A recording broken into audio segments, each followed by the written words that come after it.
여러분들의 찬양, 또 여러분들의 헌신, 또 여러분들을 향한 우리 하나님의 기대와 소망, 그 어느 한 가지도 감동이 아닌 것이, 은혜가 아닌 것이 없습니다. 6.25 기념주일 47주년이라고 그래서 숫자를 듣고 제가 세왔어요. 1950년에 발발했다고 그러면은 70주년을 넘어섰는데 47주년이 뭘까 하는데 아마가 아니고 틀림없이 우리 교단에서 여전도의 전국연합회가 3.1절 예배와 6.25 예배, 그리고 또 8.15 예배, 예배를 국가기념 가장 중요한 주일을 여전도회가 지키기로 주관해서 그렇게 작정하고 또 총회가 그것을 허락하고 그 예배를 드린 지가 47주년이라는 뜻입니다. 그래도 6.25 기념이라고 하면 그 6.25 자체를 생각하면 71주년이 아닐까 그렇게 생각을 하는 것은, 지난 주일 우리들이 두 분 참전용사 베테랑 모셨습니다만 90세가 넘죠. 기본적으로 그분들의 나이가. 왜냐하면 물론 학도병 이렇게 되면 그보다 더 적을 수도 있습니다만 6.25 발발이 70년이 넘기 때문에 그때 20살짜리라고 하면 그러면 90세가 되는 것이고, 그보다도 더 어리게 또 실제로 수많은 어린 소년들이 병사로 참전해서 전사하고 또 살아남고 했으니까 그런 것을 생각을 하게 되면은 그보다는 좀 80대도 있을 수는 있습니다만 기본적으로는 90대의 베테랑이십니다. 90세까지는 올해는 요즘은 많이 또 그 인간의 수명이 기대 수명이죠. 늘어났기 때문에 있긴 합니다만 그래도 100세가 넘기는 그렇게 쉽지 않은 이야기 같습니다. 앞으로 10년 사이에 그분들이 이제 우리 곁을 떠난다는 그런 말씀이세요. 김형석 교수가 100년을 살아보니 하는 얘기가 100세가 넘었다는 뜻이죠. 100세를 넘었다는 것뿐만 아니라 노 교수가 철학자로서 또 그 철학이라고 하는 것이 개인적인 사색, 그 독서에서만 나온 사색이 아니고 실제적인 역사적인 체험을 다 해보고 나온 사색이기 때문에 물론 모든 철학이 다 그렇긴 합니다만 그러나 삶에서 우러나고 역사에서 자아낸 그 사색이기 때문에 그 철학이 공감 확장성이 아주 강합니다. 듣는 이가 단순하게 노인께서 이야기를 하는 것입니다만 그 공감되는 언어로 쉽게, 그러나 우리 역사의 가장 핵심을 찌르는 그런 말씀으로 주십니다. 교회에서 혹은 그 방송 같은 데서 이제 그 초청을 받아서 그분이 말씀을 증거할 때 하고 우리 목사들이 있는 자리에서 할 때는 조금 얘기가 달라요. 다른 것은 뭐 그것이 틀린 얘기, 말을 바꾼다는 그런 얘기가 아니고 그 진실의 다른 이면을 이야기를 합니다. 그래서 4년 전이죠. 4년 전에 장로의 신학대학교 총동문회에서 1년에 한 번씩 그 총회 및 수련회를 가재. 경주 내지는 뭐 속초 이쯤에서 호텔을 100실 혹은 200실 이렇게 빌리니까 꽤 많이 고객이죠. 꽤 중요한 고객이 되죠.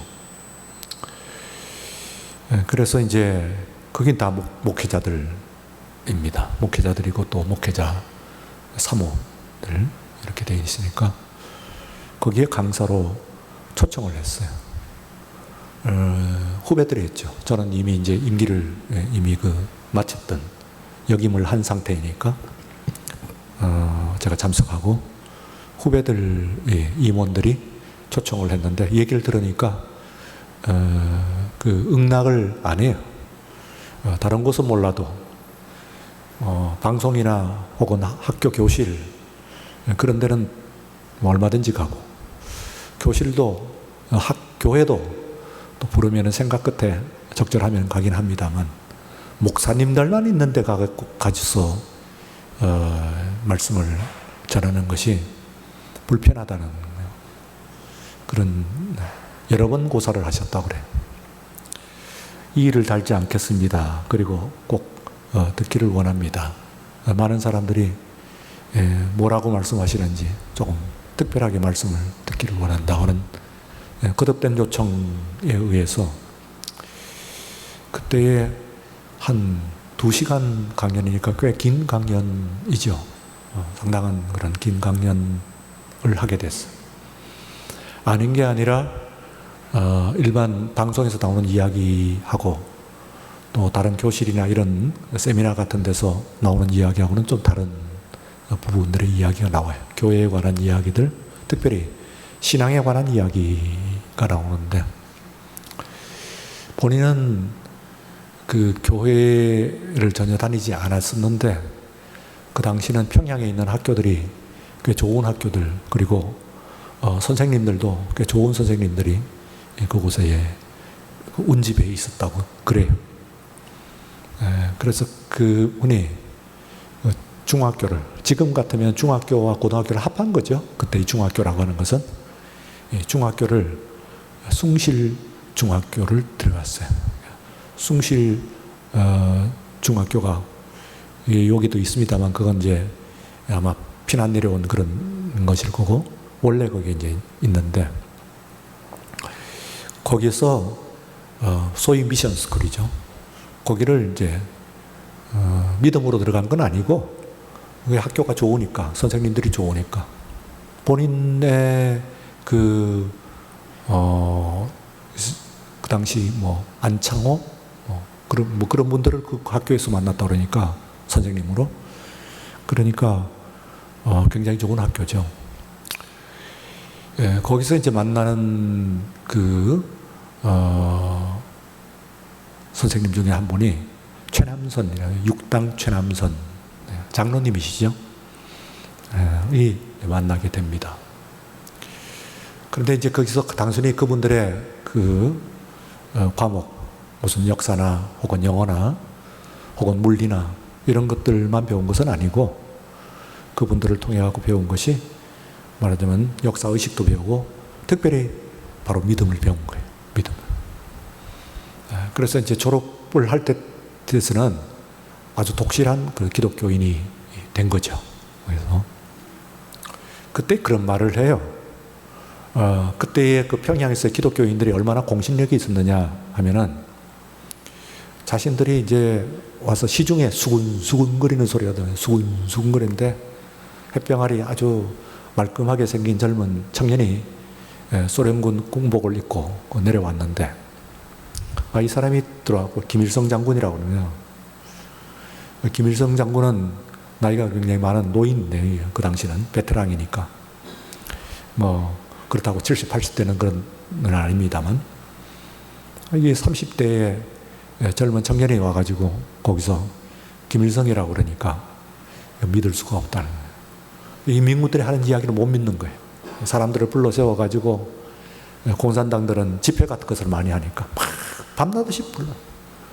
새벽에도 불러 모으고 낮에도 또 불러 모으고 저녁에도 또 잠 안 재우고 또 불러 모으고 그래서 맨날 강연하고 또 나와갖고 또 자기 뭐 이야기를 하라고 그러고 자꾸 이제 그렇게 해서 못 살게 구는 거죠. 하여튼 혼자서 생각을 할 수 있는 시간을 안 준다는 거예요. 개인적인 생각, 개인적인 어떤 비판적인 생각을 할 수 있는 여유를 안 주는 거예요. 계속 불러갖고 하는데 그러다 보니까 시중에 이 김일성을 비롯한 이 민군들에 대한 굉장히 나쁜 어디 하나 마음을 붙이고 그리고 따를 데가 없었거든요. 마음 둘 데가 없는 거예요. 어디도 마음 둘 데가 없는. 그러기 최남선가 그 당시에 평양 시중에서는 그분이 뭐라고 얘기했다 그러면은 그게 이제 그 장로님의 얘기를 다 듣고 그 말이 그야말로 곧 진리, 그 말이 이제 표준이 되어가지고 그렇게 해서 그 인민군들이 득세를 하고 그리고 다 이제 막 그 공포로 억압을 하는 중에서도 교회에서 교회 지도자들이 특별히 안창호나 뭐 이런 최남선 이런 분들이 이야기하는 그것이 곧 그대로 진리의 말씀으로 전달되었기 때문에 주목하는 것이 6.25가 나기 전부터도 내려왔고 그리고 6.25가 나면서 그때에 전쟁을 피해서라기보다는 어떻습니까? 전쟁을 피해서 전쟁은 북쪽에서 일으킨 거니까 남쪽으로 쳐들어 내려온 거잖아요. 그러니까 그리고 그 남쪽으로 내려가는 것이 말이 안 되죠. 그런데도 불구하고 중요한 인적 자원들은 전부 전쟁을 기화로 해서 피난을 왔습니다. 피난이 남쪽으로 오는 건 말이 안 되거든요. 남쪽이 전쟁이 붙어 있는 곳이고 북쪽은 오히려 나중에 북진해가지고 올라갈 때 그때 말고는 전쟁의 포화가 없는 곳인데 그거 이제 기회다 이거죠. 38선이 딱 가려져 가지고 못 내려가고 있는데 그래도 또 뚫고 가는 사람들도 드러나 있었고 그러나 못 내려가고 있다가 오히려 전쟁이 일어나면서 38선을 무너뜨린 거예요. 그냥 탱크 가지고 무너뜨려 갖고 내려왔으니까 무너뜨린 거예요. 그래서 그 무너진 전쟁이 그러니까 인민군들이 일으킨 그 전쟁이 38선 철책을 걷어낸 셈이 되고 그걸 기회로 해가지고 내려오게 되었는데 이 규모가 엄청납니다. 이 한국 그 기독교도 물론 뭐 그것만 가지고는 설명이 안 됩니다만 그러나 그 월남한 인사들 이북에서 내려온 분들을 중심으로 해서 교회 지도자들이나 또 교회나 이런 어떤 큰 교회들이 해방 6.25 이후에 일어난 그런 큰 교회들은 거의 대부분 바로 피난민들에 의해서 만들어졌다고 생각하고 아마 이 가운데서도 여러분들이 신앙의 위에 원조 선조들을 찾으면은 지금은 서울에 살고 또 뭐 혹은 그보다도 더 남쪽에서 있다가 올라오신 분들도 있습니다만 그 뿌리를 캐자면은 북한에서 내려오신 월남하신 분들이 들어 있습니다.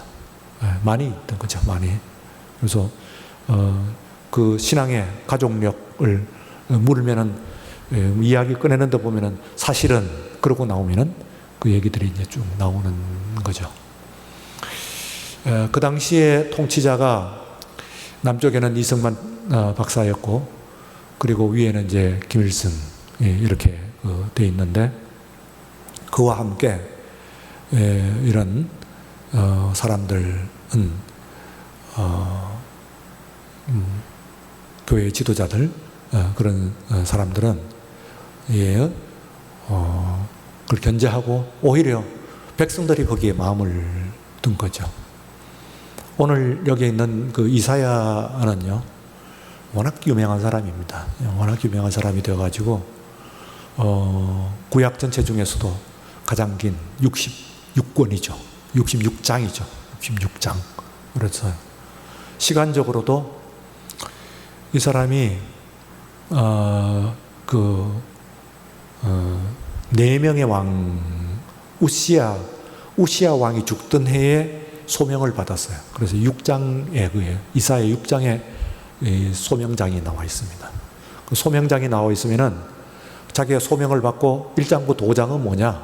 그러면 이사야 그 소명을 받기 이전에 있었던 말씀이냐면은 그건 아니고 6장이 소명장이니까 1장부터 5장까지도 말하자면은 그 뒤에 있는 예언의 말씀인데, 그러나 아주 그 특별하게 1장부터 5장까지는 대지로서 말하자면 앞에 내세워 놓고, 그리고 6장에서 비로소 소명이 나오고, 그 다음에는 그 다음 장부터 풀어나가는 그런, 우시야 왕 때에 소명을 받았으니까 그때 이미 그는 그 왕족이었을 것이다, 그렇게 보고, 왕족이었고, 그리고 상당한 또 어떤 사람은 또 제사장의 지위였을 것이다, 그렇게 이야기를 하는데, 어쨌든 상당한 유다의 귀족 신분이었던 것은 틀림이 없는 것 같고, 그렇기 때문에 예언자들 가운데서 가장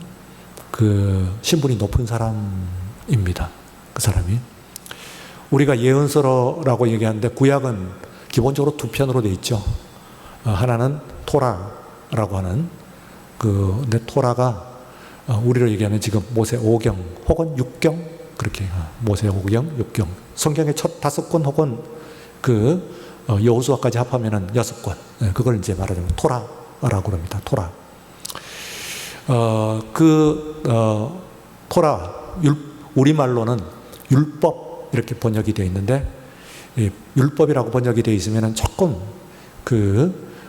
폭이 좀 좁아지는, 사실은 넓어야 되는데요, 좀 좁아지는 의미가 있습니다. 왜냐하면은 우리는 모세 오경 가운데 있는 사건들, 그리고 뭐 이런 것들을 얘기할 때 그걸 가지고 율법이라고 생각하지 않고 그 중에서 뭘 하라든지 하지 말라든지 뭐 이런 것들만 율법인 줄로 생각을 하는데, 사실은 그 전체 말씀을 다 율법이라고 그래요. 번역을 율법으로 했습니다만 토라 하고, 그 뒤에 이제 나머지 부분을 나비라고 합니다. 나비 하는 것은 그 예언서입니다. 예언서, 혹은 선지서. 그전에는 선지 그렇게 얘기했고, 요즘 선지자, 요즘은 예언자. 그런데 혼용하죠. 지금도 선지자라고 얘기하기도 하고 혹은 예언자라고 하는데, 이것이 히브리어 말로 말하면은 나비 하는 그런 사람들입니다.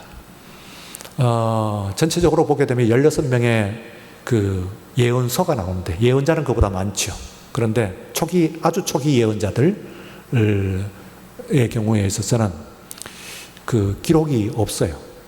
물론 이제 사무엘이 예언자의 첫 출발점이다, 그렇게 생각하고, 그 다음에 예언자의 가장 마지막이 신약 성경에 나오는 바로 지난주에 주일에 우리가 언급을 했던 세례 요한, 그 사람이 마지막 예언자, 첫 예언자가 바로 사무엘, 그리고 마지막 예언자가 세례 요한입니다. 혹은 그 앞에 있는 모세나 심지어는 모세의 누이 미리암 이런 사람도 예언자다, 그렇게 이야기하는 경우도 있습니다만, 정식적으로 분류는 그렇지 않습니다. 예언자는 사무엘부터 시작이 되고, 본격적으로 그 앞에서 예언 활동을 시작을 하고 있는 엘리야, 엘리사, 여기는 그 책을 안 남기고 있고, 그리고 학도들, 스튜던트죠, 학생들을 데리고 있는 엘리야의 이 학도들이 중에서 엘리사가 있었고, 엘리사도 또 학도들을 데리고 있었던 것 같이 그 생도들을 데리고 있었던 것처럼 글을 안 남기고 있는데, 글을 남기고 있는 것 가운데서 16명인데요. 그 중에서 4명을 대예언자라고 하고, 대선지서, 그리고 나머지 12명을 소예언서, 그렇게 얘기하는데, 대예언서가 보다 중요하게 그렇게 이야기했는데, 그 중에서 바로 첫 번째가 이사야, 예레미야, 그리고 에스겔, 다니엘, 4명이 말하는 대예언서. 그리고 나머지는 예언서는 전부 12명이 나오는데, 그보다는 훨씬 적고, 또 비중도 그만큼 또 적고, 그런데 그 사람들이 12소선지서, 그러니까 12소선지서 12명의 마지막 말라기로 끝나는 그런 있습니다. 그 중에서 제일 크죠. 분량이. 제일 크고, 시대로 보게 되면은 시대도 아까 얘기했듯이 우시야 왕에서부터 시작을 해가지고 요담, 그리고 가장 중요한 왕과 예언자로 만나는 파트너는 히스기야입니다. 히스기야. 그 유명한 전도 없고 후도 없었다고 하는 그 유명한 전무후무한 사람 히스기야. 굉장한 왕이죠. 이 히스기야와 맞상대가 되었다는 건 꼭 나쁜 편은 아니에요. 왕과 예언자는 이 사이가 굉장히 나빴던 엘리야 같은 게 대표적이죠. 아합 왕과 그야말로 적대적인 관계, 대결의 관계. 아합과 이세벨 그리고 엘리야 이 대결, 이것은 그야말로 바알과 여호와 하나님의 대결. 그래서 적대적인 적으로 이게 되기도 하고, 그 다음에는 이제 나단과 같이 왕의 봉신처럼 나오는, 신하처럼 나오는, 심지어는 다니엘이라든지 혹은 느헤미야 같은, 심지어는 다른 나라의 대제국, 그들을 정복한 다른 나라의 봉신으로 나오는 그런 선지자도 있어요. 그렇지만 가장 적절한 예언자로서 협력 관계, 권력자에 대한 협력 관계, 이것이 가장 잘 되는 때가 바로 이 히스기야. 그런데 불행하게도 바로 그 히스기야 왕은 아들은 또 별로예요. 마치 솔로몬 왕이 르호보암 아들은 별로였던 것 같이, 이 세상에서 우리가 복이 여러 가지가 있죠. 다 복이 중요한 복이에요. 근데 중요한 복 중에서 자녀를 잘 두는 복, 이거는요 자기 마음대로 절대 안 됩니다. 조금 낫지만은 얼마 전에, 근데 완벽하게 절대로 안 돼요. 돈으로 안 되고 노력으로도 안 되고요. 절대로 안 됩니다. 그래서 이게 참 다윗은 축복이 솔로몬과 같은 훌륭한 아들을 뒀는데, 솔로몬은 아주 용례하게 짝이 없는 그런 아들을 뒀어요. 그래서 정말 나라가 그렇게 쪼개지는 그런 비참한 모습이죠. 그런데 히스기야도 다윗 이래로는 히스기야 같은 사람이 없어요. 굉장하죠. 다윗 이래로는 전도 후도 없다. 그야말로 이 사람은 흠잡을 데가 없는 사람이다. 그렇게 이야기를 하는 사람인데, 이 사람도 아들은 별로예요. 므낫세라고 하는데, 이 므낫세 왕이 아버지하고는 협력 관계가 참 잘 됐는데 이 이사야하고 사이가 벌어졌습니다. 그야말로 아버지가 했던 모든 정책을 뒤집어 버렸어요, 므낫세는.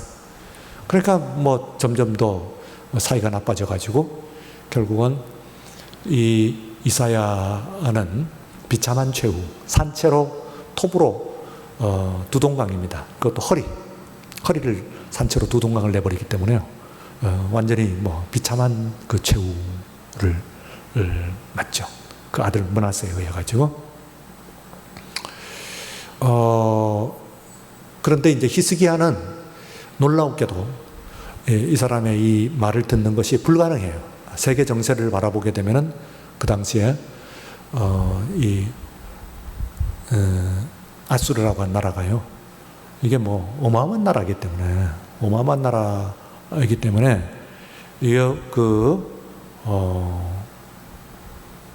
세계를 다 정복을 하는데, 어디 하나를 해석을 하는데 보면은 이 나라를 해가지고 대적을 하든지 아니면은 이렇게 그의 머리를 숙이고 이렇게 하든지 이런데, 두 개 중에서 하나를 했는데 꼿꼿하게 서는 거예요.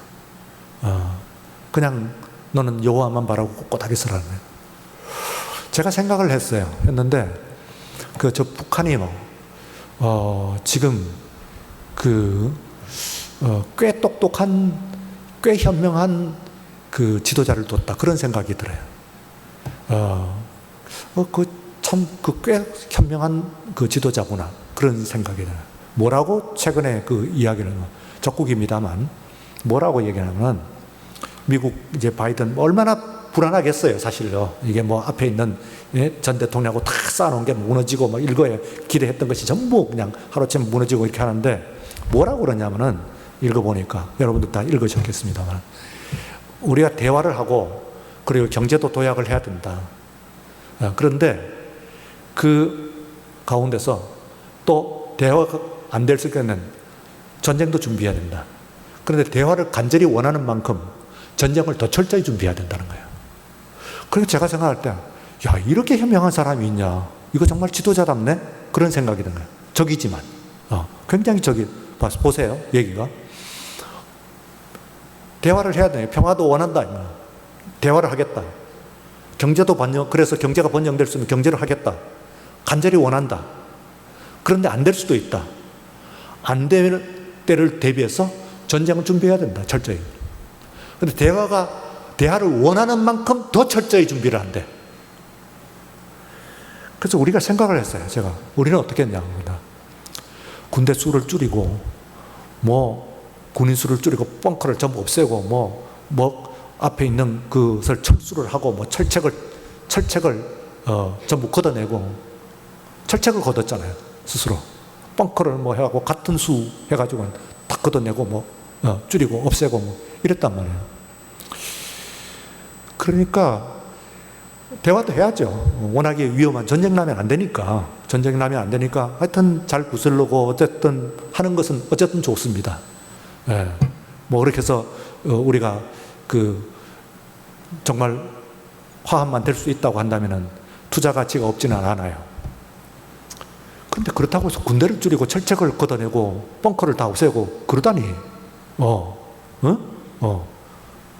하면서 그냥 하고 미사일도 만들고 핵도 만들고 다 만드는데 그 사이에 그런 상대를 두고서도 계속 하는 상대를 두고서도 아무것도 안 한다는 거예요. 이게요 6.25 이야기입니다. 불과 70년 전의 얘기거든요. 70년 전에 그거요 그 T-34라고 하는 그 소련제 탱크인데요. 이게 이 2차 대전 때 독일이 타이가라고 하는 우리나라 호랑이죠. 호랑이 탱크라고 하는데 두께가 어마어마하게 두꺼운 거야. 그리고 난공불락이에요. 워낙 덩치도 크고 하니까. 그런데 이게 들어갔는데 모스크바까지 거의 간 거예요. 근교까지. 갔는데 얼어붙어 버렸네. 너무 크고. 그리고 이게 한번 빠지고 나면 꼼짝을 못 하는 거예요. 그래서 실제 전쟁에서는 소련의 T-34가 이겼습니다. 그 2차 대전을 승리로 만든 영웅이거든요. 그 사람으로 치면은 그걸 이쪽으로 다 밀어줬어요. 이 한반도 이 작은 땅에다가 그 탱크를 그 당시로는 그게 최고의 그건데 그 뒤에 이제 비행기를 생각을 못했지. 그래서 김일성이 나중에 항공기에 대해서는 이를 악물었다고 그러는데 지금도 공군력은 항공기 대수는 우리보다 훨씬 많습니다만 그러나 우리가 갖고 있는 그 비행기가 2대가 뜨면은 저쪽에서 50대가 떠가지고 시뮬레이션을 하면은 2대가 그 50대를 완전히 다 괴멸시키는데 걸리는 시간이 1시간이 안 걸린댔다가 1시간 이내. 우리 비행기 2대가 뜨면은 적기가 50대 뜨면은 공중에서 딱 붙으면은 이 2대가 50대를 우리는 안 상하고 50대를 전부 괴멸시키는데 걸리는 게 1시간도 안 걸린대. 그러니까 대수만 갖고 이야기할 것은 아니에요. 이거는 그렇긴 합니다만 그러나 그 엄청난 것을 만드는 것이 항공기를 생각을 안 하고 탱크만 가지고 그냥 밀면 되는 줄 알았더니 나중에 미군이 오면서 그냥 하늘에서 쏟아부으니까 거기에 이제 당한 거예요. 이 사람들. 그러니까 노건리 어쩌고 하는데 이제 위에서 공중에서 구분하는 데 쉽지는 않았겠죠. 어쨌든 그런 문제가 있습니다. 불행들 같은 것들이 우리들이 나오는데 이런 걸 우리가 생각을 하면은요. 그때도 6월 25일이 무슨 날인지 아시죠? 예. 주일입니다. 주일 새벽을 기해가지고 온 거예요. 새벽 4시. 그 당시에 중요한 지휘관들은 다 휴가 나거든요. 그리고 갖고 있는 게 있어야죠. 생각해 보세요. 몇 개는 이제 6탄 몇 용사입니까? 6탄 몇 용사인데 그게요. 사이다병에다가 휘발유 넣어갖고 그걸 가지고 해치 열어가지고 이렇게 들고 이러는 거거든요. 이게 말이 됩니까? 성공은 몇 대 하긴 했지. 예, 그래갖고 그게 몇 대나 성공했겠어요. 예. 진짜 바위에 계란치기지. 그걸 상대하고 막을 탱크가 없는 거예요. 우리는 한 대도 없는 거예요.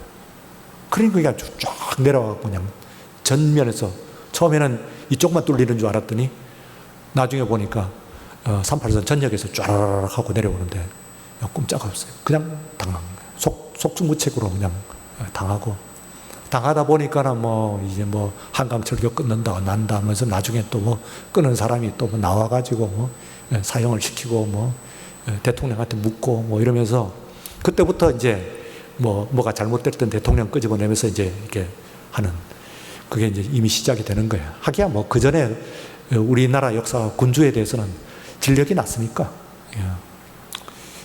임진왜란부터 선조, 그때는 선조라고 하는 임금인데요. 아주 명렬한, 다 놔두고 저 혼자 도망가는 인조, 선조, 다 그런 사람들인데, 인조는 저 북쪽에서 중국이 쳐들어오니까 선조는 또 남쪽에서 외가 쳐들어오니까 도망가고. 그런 걸 실컷 봤으니까 이제 그게 이어지는 거라고 볼 수는 있긴 합니다만, 어쨌든 이제 지금 어려운 겁니다. 그래서 이제 오늘 이사야서에 이 두 사람이 참 잘 맞았어요. 왕과 선지자. 그런데 이사야 선지자에게는 히스기야라는 왕이 있었어요. 그래서 또 히스기야는 이사야라는 그 선지자가 있었어요. 이 사람을 거의 장자방으로 쓴 거죠. 딴 때는 다른 왕들은 막 대적을 하고 이렇게 하면서 안 들으려고 그러고 막 죽이고, 그 아들만 하더라도 이거 잡아가지고 이사야를 톱으로 켜서 죽이잖아요. 비참한 그런. 그런데 이 아버지 히스기야는요, 이게 왜 역사에 이렇게 남냐면은 아들 달리 그 히스기야와 선지자와 왕이 그야말로 의기투합을 한 거야. 물론 그도 인간인지라 겁에 질려가지고 그건 당연해요. 18만 5천 명. 그랬죠. 사내립 군대가 18만 5천 명. 그 당시 예루살렘 주민이 얼마였다고요? 2만 3만 넘진 않습니다. 2만 3만. 알겠어요. 그러니까 어떻게 했어요? 서울 인구를 둘러싸려고 그러면 1억이 둘러싸는 거예요. 그걸 말하자면. 예? 서울을 포위 공격을. 그냥 감당을 못 하는 거예요. 그런데 하나님 알아봐라. 이거 쉬운 얘기예요. 못합니다. 우리요. 못해요. 그렇게 하나님만 바라볼 때 이게 말이 통하고 이게 이야기가 좀 될 때 하나님을 통하는 것이죠. 안 통하는. 우리 1년 반 동안에 코로나 때 봤잖아요. 코로나 막 초창기, 작년 초반에 막 장인이 막 되지. 막 덤벼들고 지금 작년 6.25 때가요. 이게 지금 한참 살기 등등하던 때입니다. 기독교 교회와 관공서 등등하던 그 사랑제일교회 이거 8.15 이건 터지잖아요. 그런 때에 이게 한마디로 한국 기독교인들, 기독교회의 정서 갖고 있는 우리들이 얼마나 취약한가 하는 것이 여실히 드러났어요. 목회자들은. 물론 방역하지 말라 그런 얘기는 절대 아니지. 협력하지 말라는 얘기도 아니지만은, 그러나 그 사회에서 믿음의 사람은 어떻게 해야 되나. 그 어느 순간에도 하나님을 바라야 됩니다. 오늘 이 시간도 여러분들요, 되는 이야기, 맞는 이야기, 내가 수긍되는 이야기, 이것만 받으면은 거기에 아멘은 아무나 할 수 있어요, 사실은. 그렇지? 듣기 좋은 이야기, 나도 그렇다고 생각하는 이야기, 나도 그게 맞다고 동의되는 그런 것들, 그거 아멘 할 수 있지. 그런데 나한테 맞지 않는 거, 내가 도저히 받아들일 수 없는 거, 이거 주의 말씀입니다 하면은 여기에 아멘 쉽지 않아.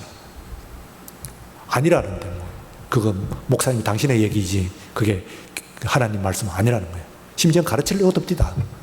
그거 아니고 뭐 이래야 된다고 타이르고 뭐 이래. 그러니까 얼마나 우리가 참 두려움이라고 하는 것이 얼마나 우리를 조종하기 쉬운가. 인간을 조종하는 데 있어서는요, 두려움이 얼마나 인간을 조종하는 데 좋은 그런 뭐냐. 그래서 이 가운데서 그러므로 히스기야가 그때에 이사야의 예언을 듣고, 이때 예언은요, 나비 하는 말을 영어로는 프로펙 그런데요, 예언이 미리 예자가 아니에요. 물론 예언에는 앞으로 일어날 일을 미리 얘기하는 미리 예자의 예언도 있습니다. 그게 포함이 돼요. 그러나 그것만 하는 것이 아니고, 그러니까 다시 말하면 앞으로 일어날 일을 이야기하는 것만은 아니단 말이지. 지금에 있는 것을 이야기하는, 특별히 지금에 있는 것이 내가 수용하기 있는, 내가 아멘하기 어려운 것을 얘기할 때 거기에 대해서 이야기를 하는. 그래서 맡을 예자라고 그랬잖아요. 그 예언자의 예자는 맡을 예자, 미리 예자가 아니에요. 그 맡아 갖고 있는 것 중에서 앞으로 일어날 일을 이야기하실 수는 있어요. 그러나 그보다 더 본질은 뭐냐면은 하나님의 말씀, 아말 야훼, 그런 거예요. 야훼께서 말씀하시리, 이렇게 말씀하셨다. 그럼 거기엔 다 떠는 거예요. 사자가 부르짖는데 누가 떨지 않으랴. 여호와께서 말씀하셨는데 어떻게 전하지 않으랴. 그게 이제 예언자들의 정신이에요. 젊은 사자가 울부짖으면은 다 무서워 산천초목이 떠는 거 아니냐. 여호와께서 아말 야훼, 여호와께서 말씀하셨으면은 내가 어떻게 하랴. 나도 이해가 안 된다. 나도 받아들이기가 힘들다. 그렇지만 하나님이 말씀하셨으니까 전하는 것이다. 근데 그 정신이요, 지금 다 당신 신학교 배우고 책 속에 나와 있는 것이고 당신 편리하게 또 심지어는 경영적으로 얘기하는 거 아니냐, 이런 생각. 그렇게 되지 않도록 노력은 해야 되겠지만요, 여러분들 상황에서는요, 하나님이 말씀하셨다는데, 하나님은 공짜가 없으셔요. 하나님의 말씀 진심으로 듣는 그 가정은요, 그때는 핍박이 있고 그때는 어려움이 있다고 할지라도 반드시 축복하십니다. 여러분들의 그 가정, 후손들 반드시 축복하십니다. 이것은 과학적인 그 방법은 계속 과학이 바뀌기 때문에 변동되는 거예요. 그러나 하나님의 말씀은 절대로 변동이 없습니다. 많은 신앙의 선조들이 어려운 가운데서도 그야말로, 그러니까 어제 제가 들어요. 아침에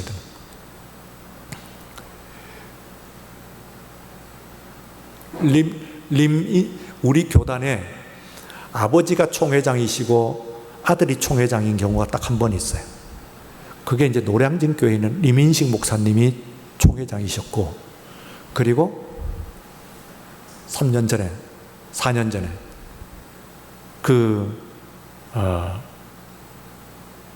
아들 임형천 목사님이 총회장이셨어요. 총회장이 된 거예요. 근데 그때는요, 임형천 목사님이 총회장이 되라고 아무도 생각 안 했어요. 갑자기 나타난 거예요. 그리고 형세가 그게 이제 선거라고 하는 것을 해야 되기 때문에 도저히 안 되는 거예요. 그래서 그 뒤에 보니까 뒤집어지는데 너무 이상한 거예요. 어떻게 해서 이런 일이, 사람 사는 세상에서 어떻게 일어나냐는데, 밑에서 부목사를 했던 사람이 이제 그 어른 얘기를 옆에서 본, 10의 1조는 10의 1조는 교회에 바치고 10의 2조는 다른 10의 1조는 가난한 사람들을 위해서 돕고, 항상 10의 2조를 평생을 하시고, 그 다음에는 또 나머지도 다 했기 때문에 집에는 갖고 온 게 없었대요. 집에 물질을. 그래서 그 사모님이 평생에 삭바느질을 하면서 가정을 운영을 하셨어요. 그 삭바느질을 하면서 너무 고생하셔가지고 이분이 마지막에 치매도 걸리고 우울증 돌리고 하면서 마지막으로 이제 돌아가셨어요. 그래서 너무 이분이 안 돼가지고는 밑에 있는 부목사들 전부 불러갖고 하는 말이, 나는 이 집안에 이렇게 해가지고 이렇게 불행한 아내를 이렇게 불행하게 보냈는데 여러분들은 그렇게는 하지 마라. 응? 사모님들을 잘 대우를 해라. 하나님께 간곡하게 이야기를 하시더라는 거예요. 근데 밑에서 배운 사람들이 다 그것을 눈으로 다 봤으니까 그게 뭐 소위 쇼하는 것이 아닌지 다 알죠. 근데 그 뒤에 있는 아들들을 보는데요. 제가 이 시간을 빌어갖고 뭐 자세히는 얘기 못 드립니다만 엄청나게 잘 되는 거예요. 엄청나게. 승승장구. 근데 그 집만 얘기하는 것은 아닙니다. 그 얘기를 하면서 이제 듣는 목사들이 몇 사람이 하나님이 공짜가 없구나 하는 얘기가 어제 아침에 한 얘기이기 때문에 제가 그대로 전하는 거예요. 하나님이 그 공짜가 없다 하는데, 이거는 특별한 어떤 그렇지 않은 예도 있는데 그런 예를 제가 뽑아가지고 여러분들에게 얘기하는 것은 아니고요. 하나님은 반드시 기억하십니다. 주의 말씀을 귀담아 듣는 그 사람, 그 가문, 그 미래, 하나님 반드시 기억하시고 살아계신 하나님이시기 때문에 살아계신 역사 가운데서 복 주시고 복 주시고 그리고 은혜와 축복을 더하여 주실 줄로 믿습니다. 예, 그 축복과 그것이 오늘까지 이어져 가지고 오늘 우리들이 있잖아요. 그래서 여러분들이 꼭 기억하시고 우리 함께 믿음의 삶을, 오늘 이 시간도 위태한 시간입니다. 참 뭐 북한 계속 그러고 있고, 그리고 또 우리 이 남쪽도 불안하잖아요. 지금 들려오는 소식들이. 그러니까 뒤에 있는 미래를 지금 또 다 훑어먹고 뭐 이러고 있는 가오니까, 야, 이게 정신 정말 차리지 않으면 큰일 나겠다, 그런 생각을 하는데, 믿는 자들을 끊어갖고 여러분들이 뭐 누구의 말을 들으라 뭐 이런 이야기 하는, 하나님의 말, 오늘 한국교회의 정신은 하나님의 말씀을 듣는 정신, 선지자를 통하여서 주시는 그 말씀을 주께서 주시는 말씀으로 듣고 그리고 그것을 아멘하는 그와 같은 믿음으로 새롭게 여러분들의 가정 축복받으시고, 그리고 또한 그 나라를, 이 민족을, 시대를 새롭게 부흥시키고 일으키시는 주역들이 되시기를 주의 이름으로 축원합니다. 네, 기도합니다. 거룩하신 하나님 아버지 감사합니다. 주께서 우리들에게 은혜 베푸시고 함께 오늘 이 밤 시간에 주 앞에 주의 말씀에 귀를 기울이게 하시며, 주께서 말씀하실 때 우리들도 입을 열어서 아멘이라고 말씀을 하게 하시오니 감사합니다. 선별적으로 아멘하는 것이 아니라 만약 그것이 진정으로 하나님께서 말씀하신 것이라면 무엇이든지 내 가슴에 내가 손해보고 혹은 나에게 위협이 될지라도 아멘하는 믿음을 우리에게 허락하여 주셔서 우리의 믿음과 기도를 통하여서 교회를 일으켜 주시고 또한 이 민족, 이 시대를 고쳐 주시옵소서. 예수님 이름으로 기도드리옵나이다. 아멘.